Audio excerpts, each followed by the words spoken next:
उस दिन सवेरे 8 बजे मैं अपने शहर से दूसरे शहर जाने के लिए निकला। मैं रेलवे स्टेशन पहुंचा, पर देरी से पहुंचने के कारण मेरी ट्रेन निकल चुकी थी। मेरे पास दोपहर की ट्रेन के अलावा कोई चारा नहीं था। मैंने सोचा कहीं नाश्ता कर लिया जाए, बहुत जोर की भूख लगी थी। मैं होटल की ओर जा रहा था। अचानक मेरी नजर फुटपाथ पर बैठे दो बच्चों पर पड़ी। दोनों लगभग 10 से 12 साल के रहे होंगे। बच्चों की हालत बहुत खराब थी।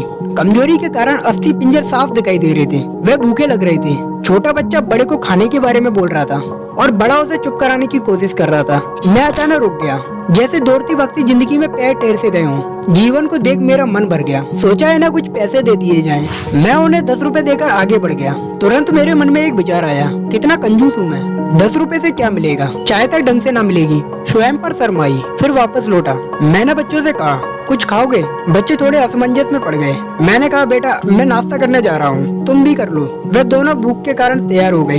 मेरे पीछे पीछे वो होटल में आ गए। उनके कपड़े गंदे होने से होटल वाले ने उन्हें डांट दिया और भगाने लगा। मैंने कहा, भाई साहब उन्हें जो खाना है वो उन्हें दो, मैं पैसे दूंगा। होटल वाले ने आश्चर्य से मेरी ओर देखा। उसकी आंखों में उसके बर्ताव के लिए शर्म साफ दिखाई दी। बच्चों ने नाश्ते में मिठाई और लस्सी मांगी। बच्चे जब खाने लगे, उनके चेहरे पर खुशी कुछ निराली ही थी। मैंने भी एक अजीब आत्मसंतोष महसूस किया। मैंने बच्चों से कहा, बेटा अब जो मैंने पैसे दिए हैं उसमें 1 रुपए का शैम्पू लेकर हैंडपंप के पास जाकर नहा लेना और फिर दोपहर शाम का खाना पास के मंदिर में चल रहे लंगर में खा लेना।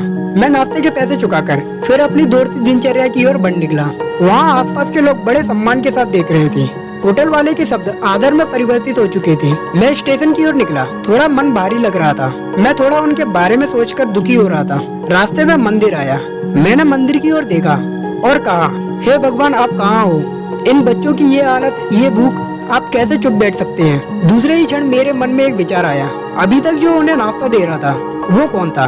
क्या तुम्हें लगता है कि तुमने ये सब अपनी थिंकिंग से किया है? अब मैं सब कुछ समझ गया।